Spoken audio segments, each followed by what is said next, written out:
नमस्ते विद्यार्थियों। आज हम उरणर अपरः सूत्र की व्याख्या करेंगे। उरणर अपरः में जब री के हम शब्द रूप चलाते हैं, षष्ठी विभक्ति एक वचन में ऊ बनता है।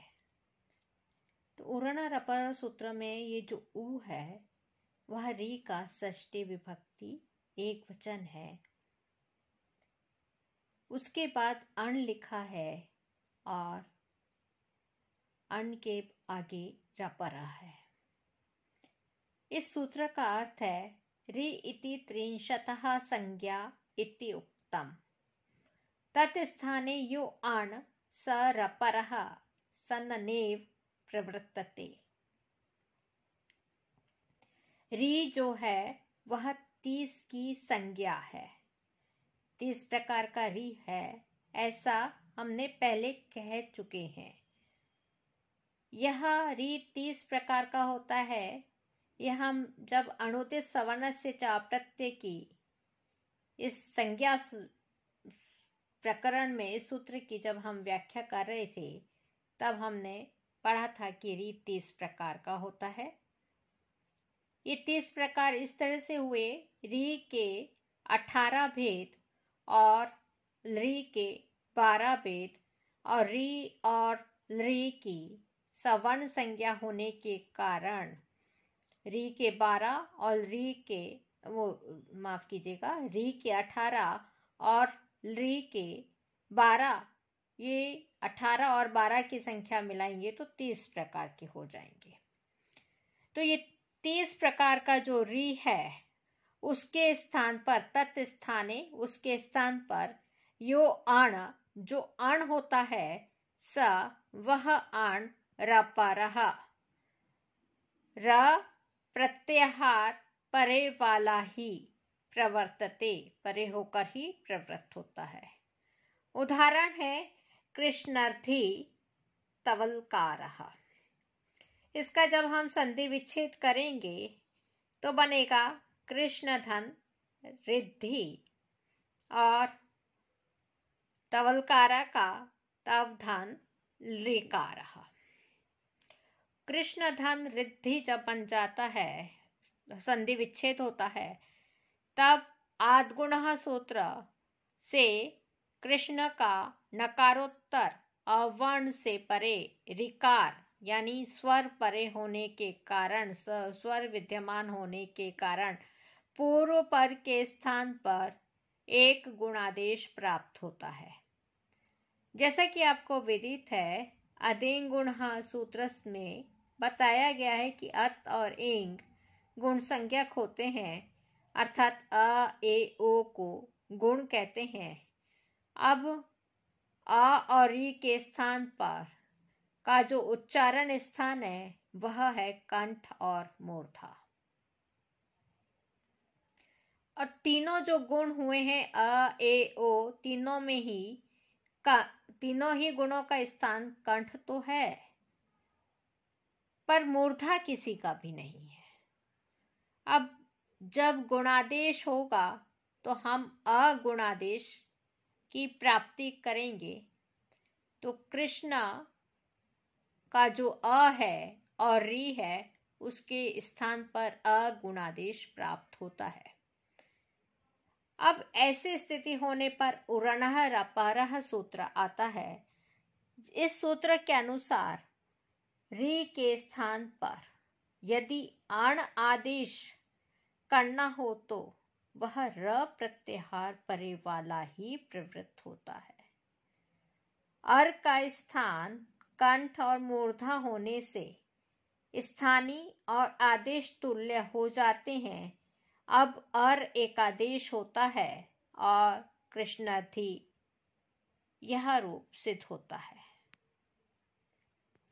तव धन लिकारः, तवलकारः का जब हम संधि विच्छेद करते हैं तो होता है तव धन लिकारः। यहाँ पे तव में वकारोत्तर अ है और आगे ली है, तो अ धन ली को मिलाने पर गुण एकादेश होता है। उरण रपर से यह र प्रत्याहार भी परे प्राप्त होता है और तब ऑलरी है, इसलिए यहाँ पे उच्चारण स्थान की सादृश्यता के आधार पर लकार ही आण होगा।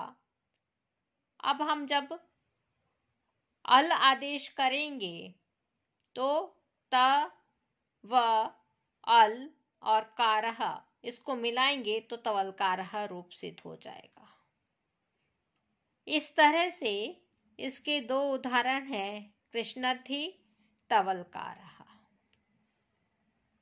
अब आगे सूत्र आ रहा है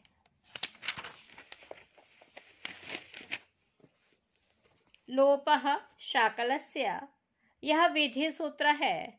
इसका अर्थ है आवर्ण पूर्वयोः पदांत योर यवयोर लोपो वा अशि परे।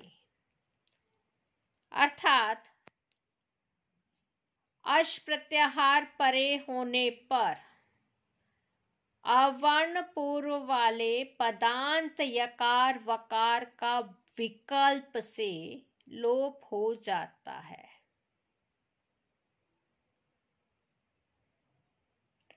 अश प्रत्याहार में अ से लेकर शकार तक यानी ह य व र ट लाना या माणा ना नामा झ भया ज ब गड़ द श, यहाँ तक सारे वर्ण आएंगे, सारे स्वर। और ज ब गड़ द श यहाँ पे श आता है। यहाँ तक के सारे वर्ण अश प्रत्याहार में आते हैं। अश प्रत्याहार अगर परे है तो आ वर्ण पूर्व वाले पदांत यकार वकार का विकल्प करके लोप हो जाता है। इसका उदाहरण है हरे हरे धन ईह और विष्णु धन ईह। हरे ईह और विष्णु ईह में हरे में ए है, विष्णु में ओ है, तो एचो अयवायावह यह सूत्र लगता है और इससे एकार को अय, ओ को अव आदेश हो जाता है। जब ए को अय आदेश हो गया तब हर र हलंत है, अय और ईह यह रूप बनता है। विष्णु में ओ के स्थान पर अव आदेश होकर विष्णु अव ईह यह रूप बन जाता है। दोनों रूपों में ईह का आदि वर्ण ई है, यानी ईकार अश प्रत्याहार के अंतर्गत आता है और पदांत में पद के अंत में यकार और वकार है। इसलिए लोपः शाकलस्य सूत्र क्या करेगा, विकल्प से यकार वकार का लोप कर लेगा। अब जब लोप हो जाता है तो स्थिति क्या बनेगी, हर ईहा विष्णु ईहा। और जहां पर लोप नहीं होता वहां पे हर ईहा और विष्णु वीहा यह रूप सिद्ध होता है।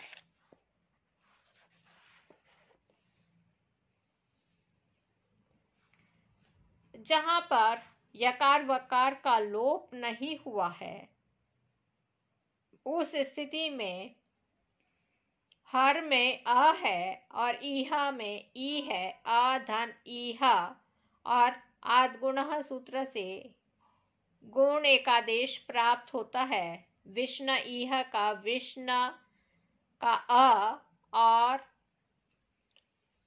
नहीं ऊ आदेश था, इसलिए अ और ऊ के स्थान पर ओ गुणादेश प्राप्ति होती है।